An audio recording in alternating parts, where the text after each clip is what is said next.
Adrian Vale fired me less than 4 minutes after proving I had lied to his face, and the worst part was that I could have saved my job with one name. The evidence sat between us on the conference table. A clean forensic report, 6 pages long, showing that the files I had submitted to corporate ethics had been downloaded before I ever accessed the system where I claimed to have found them. Adrian didn't raise his voice. He never needed to. You told legal you discovered these documents yourself. His hand rested beside the report, perfectly still. That statement was false. I looked at the timestamp again, though I already knew every number on the page. Yes. His expression changed. Not surprise. He had walked into the room with proof. What reached his face instead was disappointment, sharper because Adrian rarely allowed anything personal to show at work. Then tell me who gave them to you. I can't. The silence that followed carried more weight than anger. Adrian leaned back in his chair, dark suit immaculate, tie still straight after a 14-hour day. Around him, the executive conference room looked exactly as it always did. Glass walls, polished table, the city spread below us like something the company had purchased along with the building. I had sat in this room dozens of times as senior operations coordinator, usually because Adrian trusted me to notice the problems everyone else missed. Tonight, I was the problem. Evan. His voice dropped, losing some of its CEO polish. I am giving you the chance to correct this before it becomes a termination issue. There it was. Not a threat. A door. All I had to do was walk through it and leave someone else standing where I was. I thought of a shaking hand sliding a flash drive across a cafeteria table 3 weeks earlier. I thought of the sentence that came with it. If they know it was me, I'm done here. I had promised nothing out loud. I hadn't needed to. The documents are real, I said. That's not what I asked. The expense approvals, the performance changes, the transfers after complaints, you can verify all of it. Adrian's jaw tightened. I already have people verifying it. This conversation is about whether I can trust the person who brought it to me. That landed harder than I expected. Adrian and I had argued over budgets, vendor failures, impossible deadlines, and once over whether a 12-page risk memo could legally be called concise. He respected competence more than charm, which was probably why we had worked well together. I had never needed him to like me. I hadn't realized until that moment how much I wanted him to believe me. You can trust the evidence, I said. His eyes stayed on mine. That is not the same thing. He pushed the report aside. Last chance. Who gave you the files? I could hear my own pulse, but my answer came out level. I'm not giving you that name. Adrian went completely still. For one brief second, the Ruthless CEO disappeared, and I saw the man underneath it. The one who had handed me his own coffee during a 12-hour system migration because mine had gone cold, then acted as if the gesture meant nothing. Hurt crossed his face before control sealed over it. Then you're terminated, effective immediately. The words were quiet. Final. My badge stopped opening doors before I reached the elevator. Security didn't escort me out. Adrian at least spared me that humiliation. I cleared my desk under the watch of an HR manager who kept apologizing with her eyes while carefully avoiding anything that could become a legal statement. By the time I stepped onto the sidewalk, my company email was gone, my benefits had an end date, and 8 years of being the reliable one had been reduced to a termination record that could complicate every future reference check. I expected fury to carry me home. Mostly, I felt tired. Then my personal phone buzzed. The message came from a number I had never saved, because saving it would have defeated the point. They took my laptop this afternoon. Said it was a routine audit. My stomach tightened. A second message arrived. Someone asked who I was talking to 3 weeks ago in the cafeteria. I turned back toward Vale Systems, 40 floors of glass rising above me, and looked at the access badge still sitting useless in my palm. I had let Adrian believe the worst of me because I thought making myself the end of the trail would keep someone else safe. Getting fired hadn't ended the trail. It had only told them where to start looking next. The first consequence of losing my job arrived before I made it home. I was still on the train when a recruiter I had spoken with months earlier called about an operations role I had once turned down. For about 30 seconds, it felt like the universe had developed a sense of timing. Then her voice changed. Before I send your resume forward, I need to clarify the employment verification we received from Vale Systems. They confirmed an involuntary separation, and the client is going to ask about your eligibility status. I watched my reflection shake faintly in the dark window. That was fast. Their verification came back this afternoon. She hesitated. Evan, if there's an unresolved integrity issue, I need to know before I represent you. There it was. Adrian hadn't erased 8 years of work, but the firing had created a question mark large enough to follow me into the next room. There was an internal investigation, I said. I gave false information about where certain documents came from. The recruiter went quiet. I could almost hear the opportunity narrowing. I appreciate you being honest with me now. The irony was precise enough that, on another night, I might have laughed. Yeah, I said. I'm trying something new. She promised to keep my resume active while the client reviewed the situation, which sounded better than goodbye, without meaning much more. My phone buzzed again as the train reached the next station. Same unsaved number. They changed my performance review. Yesterday it said meets expectations. Now my manager wants a meeting about conduct concerns. I stopped walking on the platform. Another message followed. Do you think they know? My anger finally found somewhere useful to go. I typed, don't sign anything tonight. Don't delete anything either. Screenshot what you can from your personal phone, but don't send me company files. Then I paused. I didn't know how close they were, and pretending certainty would make me exactly what Adrian thought I was. I think they're looking. That's different. Keep it that way. Losing my badge had removed the one advantage I used to have. Inside Vale systems, I could notice schedules changing, approvals stalling, managers suddenly becoming interested in employees they had ignored for months. Outside, I had a dead credential and a phone number I was afraid to save. By midnight, I had started reconstructing the timeline from memory when Adrian called. Not his assistant. Not legal. Adrian. I let it ring twice before answering. If this is another termination, you're going to need a new process. A faint exhale came through the phone. Your sense of humor appears to have survived unemployment. Barely. What do you want? His tone shifted back to business. The expense approvals in the documents. 3 match records accounting recovered independently. I sat up. So you know the complaint is real. I know parts of it are verifiable. That's more than you knew yesterday. Yesterday, I was evaluating whether you lied to me. You did. The words still stung because they were true. And tonight? Tonight, I'm evaluating whether your lie changes the underlying evidence. That was Adrian in one sentence. Anger separated from data because he refused to let one contaminate the other. It was one of the reasons I had respected him. It was also why I had been afraid to trust him with a frightened employee whose career could disappear inside someone else's process. It doesn't, I said. Then help me verify the rest. I can help with what the documents mean. I'm still not giving you a source. His voice hardened slightly. I didn't ask for one. I had no answer ready for that. Adrian continued. I also instructed HR to record only what has been established. You were terminated for dishonesty during an internal investigation, not fabrication of the complaint, not misconduct connected to the allegations. It wasn't an apology, and it didn't repair anything. But he could have let one word, liar, swallow every other fact about me, and he had refused to do it. Thank you. The pause on his end sounded almost uncomfortable. Don't thank me for being accurate. There's the Adrian Vale I remember. You remembered me differently 24 hours ago. Before I could decide how to answer, another message appeared on my screen. My manager took my laptop. Security says they're checking who accessed the files. Someone asked who I ate lunch with 3 weeks ago. I stood so quickly the chair scraped across my floor. Adrian heard it. What happened? Nothing I can discuss. His breathing changed. Attention, not anger. Evan, you said you weren't asking for a source. I'm not. I'm asking whether someone is being pressured because of this investigation. I stared at the messages glowing in my hand. For the first time since he fired me, Adrian was asking something I could answer without betraying anyone. Yes, I said. And it started before you fired me. The silence sharpened. When he spoke again, the CEO voice was gone. Send me nothing.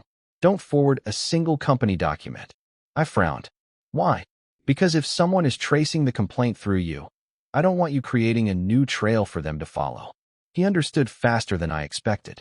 Then he added, the evidence is still being investigated, Evan. Your termination didn't close the complaint. I looked at my useless badge on the kitchen counter. Adrian no longer believed my lie made the evidence false. And somewhere inside Vale Systems, someone else had apparently reached the same conclusion. By 9 the next morning, Adrian had found the first piece of evidence that made my lie look less like fraud and more like a wall someone had built on purpose. He called from a conference room, not his office, and skipped hello. The original files were opened through a restricted operations account 2 days before you downloaded them. I stopped halfway through pouring coffee. My account. No. Lower access tier. His voice was clipped, but not cold. Junior staff. That changed the shape of everything. I had known where the files came from because someone handed them to me. Adrian had only known that I lied. Now the system itself was telling him the truth, had entered Vale's systems below my level and moved upward through me. How many people fit that access profile? Too many to identify anyone safely. The last word caught my attention. Adrian Vale did not usually add qualifiers unless he had already considered the alternative. Good, I said. Keep it that way. That is currently the plan. Papers shifted on his end. It may not remain possible. Why? Grant Mercer sent legal a recommendation at 7:42 this morning. Mercer was Chief Revenue Officer, one of the 3 executives named repeatedly in the expense approvals I had submitted. I had expected him to defend himself. I had not expected him to move this quickly. Adrian continued. He wants the complaint closed on the grounds that its source chain is compromised by your dishonesty. Convenient. Very. The dry edge in Adrian's voice caught me off guard. Under different circumstances, I might have enjoyed hearing him annoyed on my behalf.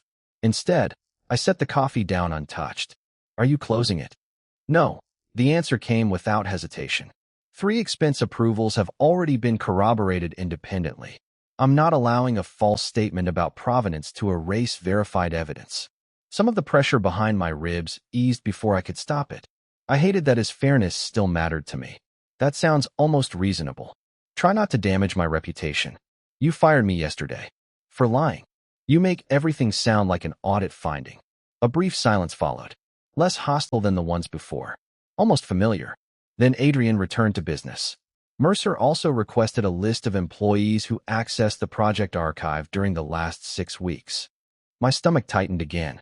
Did legal give it to him? I blocked the request. I sat down. Adrian could have presented that as a favor. He didn't. Until I know why he wants it, he does not get it. It was the first thing Adrian had done since firing me that directly protected the person I was trying to protect, even though he still had no idea who they were. Security also reviewed the performance record you mentioned last night, he continued. The employee whose review changed submitted an internal concern about Mercer's division 4 months ago. And after that, 2 weeks later, their schedule was altered. 1 month after that, a promotion recommendation disappeared. Yesterday, after your termination, their performance rating changed again. That was no longer a vague fear.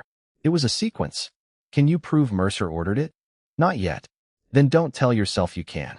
I wasn't planning to. The compatibility had always been irritatingly simple. Adrian wanted facts clean, and I wanted people protected. For once, those instincts were starting to point in the same direction. Mercer's office is now arguing that anyone connected to your evidence should be treated as potentially complicit in falsifying the complaint, he said. That gives him a reason to identify people. Yes. And if you push back too visibly, he'll know you think the source matters. Also yes. The balance between us had shifted in a way neither of us had named. Adrian still had the lawyers, the building, the authority. I had one fact he could not obtain without potentially harming someone. Instead of demanding it, he was learning to work around the gap. I need one thing from you, he said. Not a name. Tell me whether the person who gave you the documents had reason to believe retaliation had already happened before you took them. I remembered the first conversation 3 weeks earlier. The way the fear had sounded almost embarrassed, as if asking for help were the offense. Yes. Adrian went quiet. Then this is no longer just about your lie. An hour later, he sent a single redacted page to my personal email. No names. No narrow job titles. Just dates. For months before I lied, the first internal complaint was filed. 3 months before I lied, the employee's schedule changed. 2 months before I lied, their promotion recommendation vanished. 3 weeks before I lied, they came to me. I read the timeline twice. Adrian had fired me because I lied to protect someone from retaliation. Now we had evidence that the retaliation may have started before I ever told the lie. By noon the next day, the firing had followed me farther than Vale Systems. The recruiter called again and told me the client had withdrawn the interview. Officially, they were told there may be an unresolved integrity matter tied to an internal investigation, she said. That wording had not come from a routine verification. Someone had added it. Who contacted them? I can't give you a name. I probably shouldn't even be telling you this much. She lowered her voice. But the outreach came from someone at Vale Systems. After the call, I sent Adrian a screenshot of the cancellation email. No company document. No confidential attachment. Just the consequence. Instead of calling, he sent me an address across the street from Vale Systems and asked me to meet him in a small business center conference room an hour later. Neutral enough that my dead badge didn't matter. He was already there when I arrived, jacket off, sleeves rolled once at the wrist. HR did not authorize external contact, he said. Then someone else did. Yes, Mercer's office denies it, and legal is preserving every external communication related to your termination. You believe the denial? No, he didn't soften the answer. I've also restricted Mercer's division from accessing the complaint archive. I sat across from him. You can do that without tipping him off. Not anymore. The board had narrowed. Mercer now knew Adrian considered the complaint credible enough to protect. I looked at the redacted timeline on the table between us. Then he'll stop looking at the archive and start looking at people. That's my concern. My phone buzzed. Same unsaved number. My manager scheduled a formal conduct meeting for tomorrow. HR copied. Mercer's deputy is attending. I handed Adrian nothing. I simply read the message aloud. His expression hardened. Do not tell them to cancel. I wasn't going to. Good. He folded his hands on the table. I also don't want you contacting the employee to coach them through it. That landed differently. I know how to protect someone without coaching testimony. Do you? His voice stayed quiet. Because from where I'm sitting, your solution to every risk has been to put yourself between the problem and whoever you think needs protecting. I almost laughed, but there was no humor in it. That strategy got me fired. I'm aware it has flaws. I'm not talking about your job. He held my gaze. If you make every decision alone, eventually you're deciding what everyone else is allowed to risk. The words followed me into a memory I hadn't examined closely enough. A flash drive pushed toward me, a frightened employee saying the formal complaint had gone nowhere, and my immediate answer, I'll handle it. I had meant it as reassurance. Maybe I had also made it a decision. Adrian leaned back. For now, I can keep Mercer's team away from the archive. I can't stop them from using normal management procedures unless I can establish that those procedures are retaliatory. So they can keep squeezing. Until we can prove why. That was the problem stripped of rhetoric. Adrian had power, but using too much of it too early could reveal exactly what I had lied to protect. I had information, but every additional detail narrowed the field around the source. The lie had bought time. It had not bought safety. A paper envelope was waiting in my mailbox when I got home. Formal confirmation that my health coverage would end at the close of the month. 8 years of stability had become dates, policies, and an access badge that opened nothing. Near 6, Adrian sent another message. I found the second complaint. We need to talk. This time I called him. Second complaint? The employee whose review changed filed 2 concerns 4 months ago. The first involved expense approvals. The second alleged retaliatory scheduling after the first complaint. My hand tightened around the phone. What happened to it? Closed 48 hours later. Reason? Insufficient corroboration. I already knew the next part would hurt. Who reviewed it? Adrian took a moment before answering. An employee relations director who now reports directly to Mercer. The room seemed to lose air. The person I was protecting had already used the official route, and the route had curved back toward the same power structure they feared. Adrian's voice dropped. I'm not asking you to confirm who the source is. I'm telling you the fear behind your decision may have been justified before you ever became involved. I looked at my dead badge, then at the timeline. A buried complaint. A vanished promotion. A rewritten review. Pressure that started months before my lie. Adrian was close to understanding why I had done it. The piece he still didn't have was the one I had been willing to lose everything to keep from him. The next morning, Adrian sent me a visitor pass to the building I had worked in for 8 years. My old badge was still dead in a kitchen drawer, so I stood at reception while a security guard printed my name on a temporary card that expired at 5. It was a small humiliation, but it made the distance between access and trust embarrassingly clear. Adrian was waiting in a conference room with no assistant, no HR representative, and no termination paperwork. There were only 3 pages on the table. Read the first one. It was an access log. The documents had been opened through a junior operations account at 11:14 a.m. 3 weeks ago. At 11:31, the same files had been opened again under my credentials. At 12:06, I uploaded renamed copies to the ethics portal and certified that I had found them during a routine reconciliation. Adrian tapped the timestamps. You didn't just lie when legal questioned you. You built a trail that would end with you. I looked at the page and said nothing. He slid the second document toward me. It was the retaliation timeline I had already seen, but this version included one detail he had redacted before. The original complaint had requested confidential handling. That request had gone through employee relations, then been closed by the director who now reported to Mercer. The third page showed what followed. Schedule, promotion, review. Every change touched people inside Mercer's chain of command. Adrian sat across from me. You knew the official process had already failed this employee. It wasn't a question. Yes. His jaw tightened. And when they gave you the files, you decided that if anyone reconstructed the source chain, they would find you instead. Yes. The admission landed differently now because this time he understood what the lie was designed to do. Adrian leaned back slowly. You let me fire you. You made that decision. Because you kept lying. Also true. His expression sharpened, but the anger didn't return. You could have told me someone was at risk without giving me a name. And then what? You would have opened an investigation. Legal would have mapped access. Mercer would have known someone below me had come forward. The person who had already watched one complaint disappear would have become the most interesting employee in the building. Adrian looked down at the pages. He did not reach for an immediate answer. You thought I would hand them over. I thought the system would. I run the system. That was part of the problem. His eyes returned to mine. The line hurt him. I could see that without needing him to perform it. So you trusted me with the evidence, he said quietly, but not with the person. I trusted you to care whether the numbers were real. I didn't know if caring would be enough once protecting someone became expensive. For several seconds, neither of us spoke. Adrian had always been good at making decisions when the variables were clean. I had made myself one of the variables because I did not trust him with the messier one. He gathered the pages into a neat stack, then stopped halfway through the motion. I can reverse your termination today. My stomach tightened. How? I can amend the finding.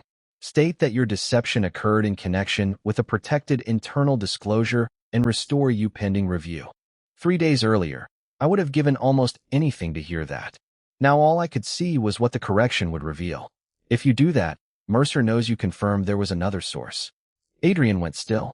He already suspects it. Suspicion isn't confirmation. Reinstating me because my lie protected a disclosure tells him exactly where to look. The easy solution collapsed between us. Adrian finally understood the trap. Correcting what he had done to me could worsen the risk to the person I had done it for. Then what do you want me to do? There was no command in his voice. Protect the complaint without protecting me first. He studied me for a long moment. That means your termination stays in place. For now. Saying it still hurt. Adrian looked like he hated the answer more than I expected him to. I'll move the review outside Mercer's reporting structure and restrict his division from further source tracing requests. No one contacts the employee directly without independent authorization. He paused. And I won't ask you for the name again. That was the first meaningful thing he gave me after learning the truth. Not my job, not an apology, but control he could have taken and chose not to use. When I left, the temporary visitor badge opened the lobby doors without trouble. My permanent badge still would not have worked. Restoring access to a building would have been easy. Restoring trust was already proving harder. Until then, my entire plan had depended on keeping Adrian outside the truth. Now protecting anyone meant letting him closer to it and finding out what he would do with the access. Keeping my termination in place turned out to be the first cost of Adrian doing what I had asked. By the next afternoon, legal had moved the complaint outside Mercer's reporting chain, but HR confirmed that my separation record would remain unchanged until the independent review was finished. No reinstatement, no restored benefits, no clean reference. Adrian could have fixed the part hurting me fastest. Instead, he had chosen the slower option because it protected someone with less power. He called just after 4. Mercer changed tactics. I closed the job application I had been pretending to finish. That sounds promising. He issued a division-wide records preservation order. My hand stopped over the keyboard. Everyone. Everyone in operations, revenue support, and employee relations. Company devices, access histories, archived messages. A targeted search for one employee would have looked retaliatory. A broad compliance sweep looked responsible. Mercer had stopped trying to find the source directly and built a process that might find them for him. Can you block it? Not without explaining why I believe the order itself creates risk. Adrian sounded irritated, but the anger was directed at the problem now, not me. If I challenge a standard preservation request too aggressively, I confirm there is a protected source worth isolating. So we're back where we started. No, we know more now, which means repeating the old strategy would create a different kind of failure. I leaned back. You make mistakes sound like quarterly planning categories. I prefer them documented. Of course you do. A faint trace of amusement passed through his voice before he continued. I retained outside ethics counsel this morning. They report to the board committee, not to me, Mercer, or employee relations. Their first task is to create a protected intake process that does not require anyone to identify themselves to management. That was new. Not another promise, but an actual structure designed to protect someone. And what do you need from me? Adrian hesitated just long enough for me to notice. I need you to explain how the existing process failed without identifying who used it.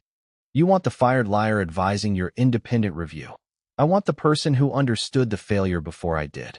3 days ago, Adrian had looked across a conference table and decided my lie told him everything he needed to know about me.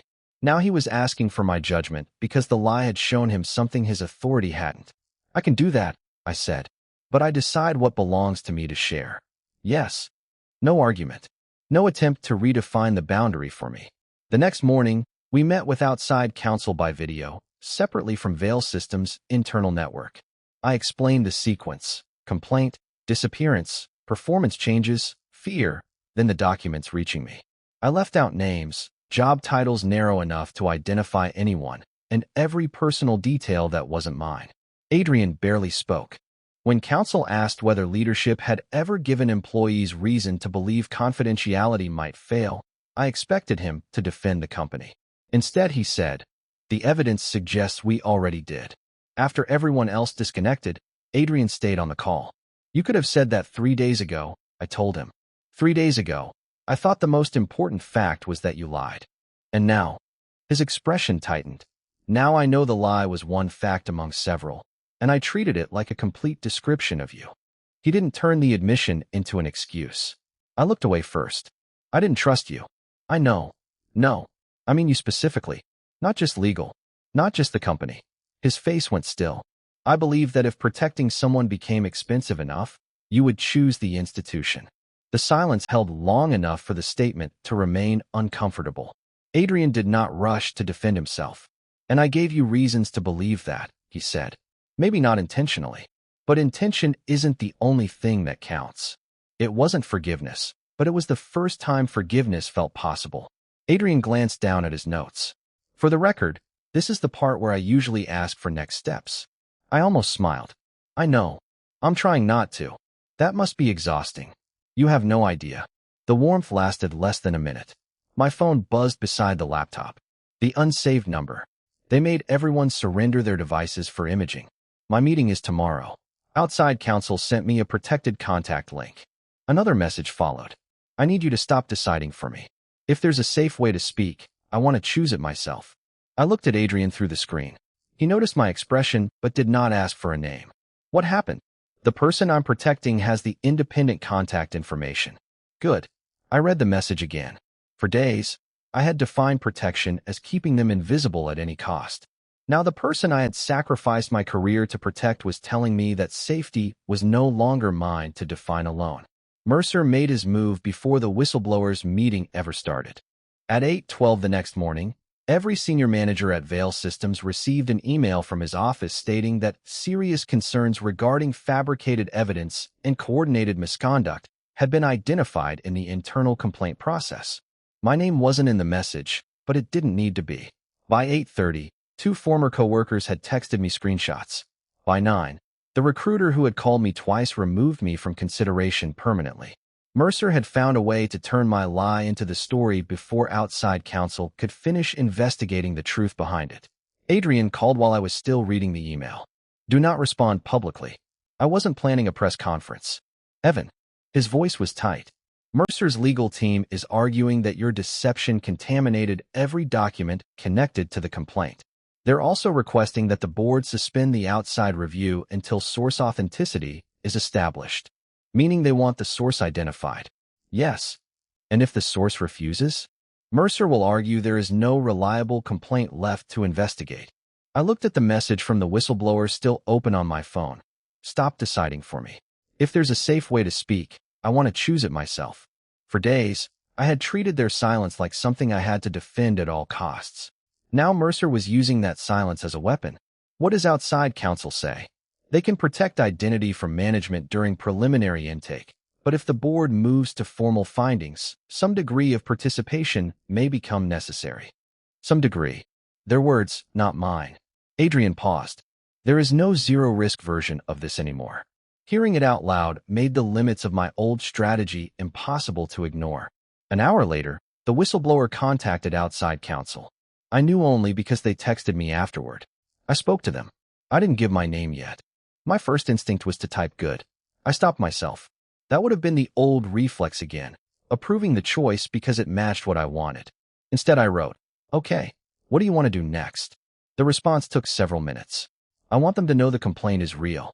I don't want Mercer deciding my career because I spoke up. But I also don't want you taking all of this from me anymore.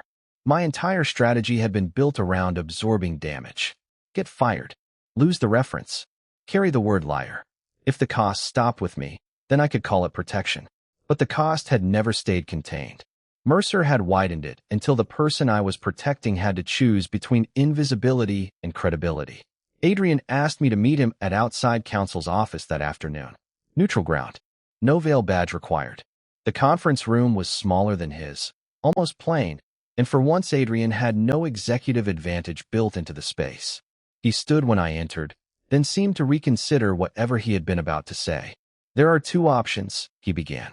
I gave him a look. You lasted almost a full day before turning this into next steps. Under any other circumstances, he might have smiled. This time he didn't. The board can continue with documents alone, but Mercer will challenge credibility at every stage. Or the source can participate through counsel under protected identity procedures. And the risk. If the matter reaches a formal employment action against Mercer, anonymity may become harder to preserve completely. There it was. A real trade. I sat across from him. What would you do? Adrian's expression shifted. That is not my choice. Months earlier, I would have taken the answer as distance. Now I understood what it cost him to say it. He solved problems by deciding. This time, he was refusing to take a decision that belonged to someone else. I'm scared they'll get hurt, I said. It was the simplest truth underneath everything I had done. Adrian rested his forearms on the table. I know. And if they step forward, I can't protect them the way I have been. Maybe they aren't asking you to anymore. The words hurt because they were gentle. I looked away. You agree with them. I think you protected someone when they believed they had no safe options. Adrian waited until I looked back. But if you keep deciding every risk for them, you're replacing one kind of control with another. Silence settled between us. Accurate and uncomfortable. If I stop, I said, and this goes badly, then it means people made informed choices inside a system we're trying to make safer. It doesn't mean you should have taken more of the damage yourself. My phone vibrated.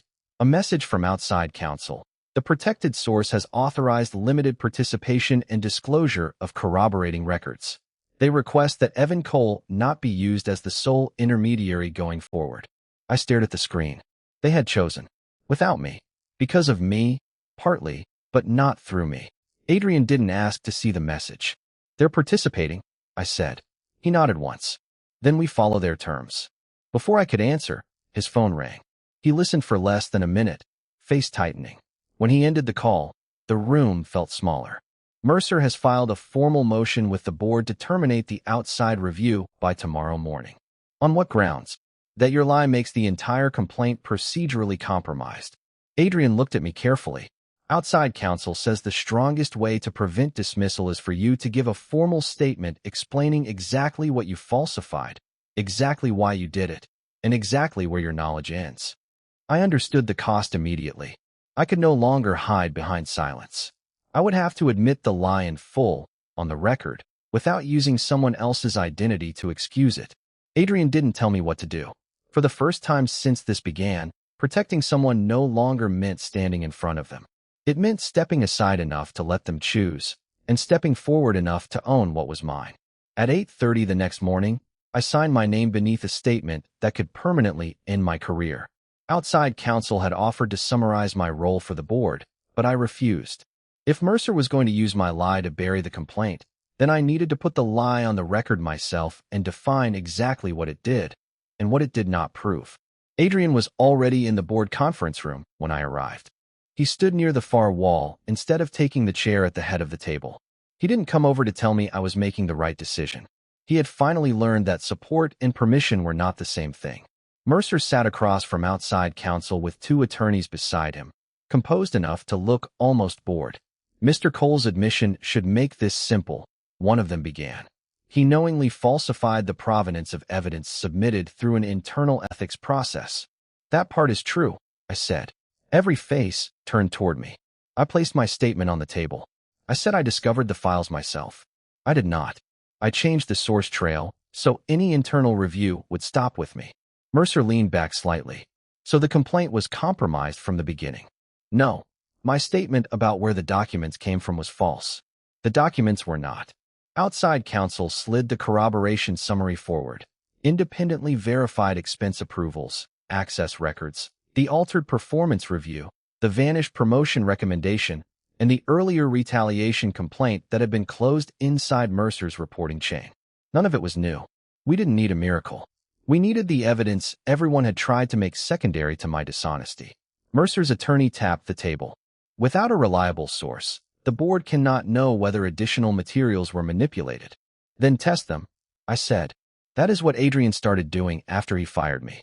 Records were verified before anyone knew who the protected source might be, and more were verified afterward. I looked directly at Mercer. You're asking the board to treat my lie as proof that every fact connected to it is false. It isn't. His expression finally shifted. And yet you expect this company to reward deception because you've decided it was noble. No, I had spent days wanting someone to understand why I lied. I no longer needed understanding to erase responsibility. I expect the company to hold me responsible for what I did. I also expect it to stop using my misconduct as cover for someone else's. Silence settled around the table. Protecting the whistleblower no longer required me to make myself innocent. It required me to stop letting everyone pretend only one wrong thing could be true at a time. Outside counsel spoke next. The protected source has authorized limited participation. Their identity remains restricted, but they have authenticated the original files and provided contemporaneous records documenting the first complaint and subsequent employment actions. Mercer's head turned sharply. Restricted from whom? From management not necessary to the review, counsel said. Including you. The balance in the room shifted. Mercer had built his strategy around forcing a choice between anonymity and credibility. The source had chosen participation without surrendering control of every detail. I had not chosen it for them. Adrian had not demanded it. One board member turned to Adrian. You terminated Mr. Cole based on his false statement. I did. Do you still stand by that decision? Adrian looked at me before answering, not for approval, but because he understood the answer affected more than policy. I stand by the fact that he lied and that I had grounds to act on the information I had. I do not stand by the judgment I made about why he lied or what that said about his character. Mercer's attorney cut in. This is becoming personal. It became personal when an employee's reputation was used to discredit independently verifiable evidence, Adrian said. I will not repeat that mistake because correcting it is inconvenient. He was telling the board, on the record, that his own executive judgment had been incomplete. 3 days earlier, he could have repaired my termination quietly and protected himself. Instead, he made the failure visible. The board refused Mercer's motion to terminate the outside review. His access to employee relations records connected to the complaint was suspended pending investigation, and employment actions involving the protected source now required independent approval. My termination remained under separate review. I was not reinstated. I was not cleared of lying. Somehow, that felt cleaner than being rescued. When the room emptied, Adrian and I stayed behind. He looked exhausted for the first time since I had known him. You could still lose the job permanently. I know. And you made the statement anyway. I gathered my papers. It was mine to make. Adrian nodded slowly. Yes. The complaint would survive. Mercer no longer controlled the process. The whistleblower had their own voice inside it. I had finally stopped standing in front of everyone I wanted to protect. What remained between Adrian and me was no longer a question of who held the truth. It was whether, after everything that truth had cost us, we would still choose each other when neither of us had to. 3 weeks after the board meeting, Vale Systems corrected my employment record without pretending I had done nothing wrong. The notice stated that I had knowingly misrepresented the source of evidence during an internal investigation, but the underlying complaint had been independently verified, and no findings supported the claim that I fabricated evidence or acted for personal gain. Mercer had been removed from supervisory authority while the board completed disciplinary proceedings. The whistleblower's performance review and promotion history were under independent review, and their name never appeared in my notice. Seeing that mattered more to me than seeing my own reputation repaired. Adrian called the morning the correction went out. HR can restore your position if you want it. I stood in my kitchen with the letter beside the old badge I had never thrown away. That sounded dangerously like an offer. It is an offer. You usually put those in writing. It is also in writing. I smiled despite myself. Some things survive corporate disaster. I don't know if I want my old job back. There was a time when I would have softened that answer for him, or made the decision alone and delivered it after the fact. Instead, I let the uncertainty exist between us. Adrian did the same. All right, take whatever time you need. No persuasion. No deadline. The absence of pressure told me more about how much he had changed than any apology could have. We met 2 days later at a coffee shop nowhere near Vale Systems. Neutral ground had become a habit with us, though neither of us said so. Adrian arrived without a laptop, which I considered evidence of serious emotional commitment. You came unarmed, I said. He glanced at his empty hands. I considered bringing an agenda. Of course you did. Experience suggested that would be unwise. That earned a real laugh from me. The first one that didn't feel borrowed from a life before the firing. When it faded, Adrian looked down at his coffee. There's something I still owe you. I waited. I was right that you lied. His eyes lifted to mine. And I used being right about that fact to convince myself I understood everything else about you. I didn't. He let the silence remain. I hurt you because certainty was easier than listening. The apology mattered because he wasn't asking it to erase anything. You did hurt me. His face tightened, but he stayed with the words. I know, and I didn't trust you enough to let you make a better choice. Saying it still felt uncomfortable. I decided protecting someone meant I had to control every risk myself. I was so afraid the system would take their choice away that I started taking choices away too. Adrian's hand rested on the table between us, close enough to reach, but not reaching. They're doing well. Outside counsel had already told me as much. The whistleblower had chosen to remain at Vale Systems under a different reporting structure, with their promotion review reopened and retaliation protections monitored independently. They had made that choice themselves. I was learning to let that be enough. Good. Adrian nodded. Then, with the cautious expression of a man approaching a negotiation he could not control, he added, the job offer and this conversation are separate. I assumed they were. I wanted to say it anyway. That might be the healthiest sentence you've ever said. I dislike how often you evaluate my progress. You asked for feedback. I absolutely did not. The warmth between us settled naturally this time. No crisis underneath it. No investigation forcing us into the same room. Eventually, Adrian became serious again. I don't know what happens next between us. For once, he didn't turn uncertainty into options. I looked at him and understood that I was free to leave. My career no longer depended on his approval. The complaint was no longer mine to carry. The person I had protected had their own voice. Adrian had no leverage left except the person he had chosen to become when using power would have been easier. So I made a choice too. I reached across the table and took his hand. Then don't plan it yet. His fingers closed around mine, careful rather than possessive. That sounds inefficient. You'll survive. A week later, I accepted a different position at Vale Systems, one outside Adrian's direct reporting line. When security handed me the new access badge, I looked at it longer than necessary. The first badge had once felt like proof that I belonged there. Then Adrian had taken away its power with a single decision. This one felt smaller somehow. Healthier. It opened doors. Nothing more.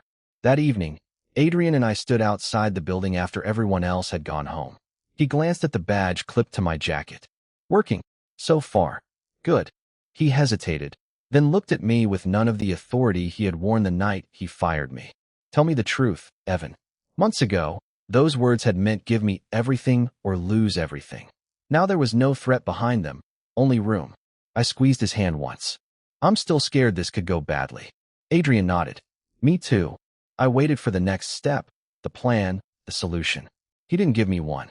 He stayed beside me, and for the first time, telling him the truth didn't feel like handing someone power over me. It felt like choosing who I trusted with it.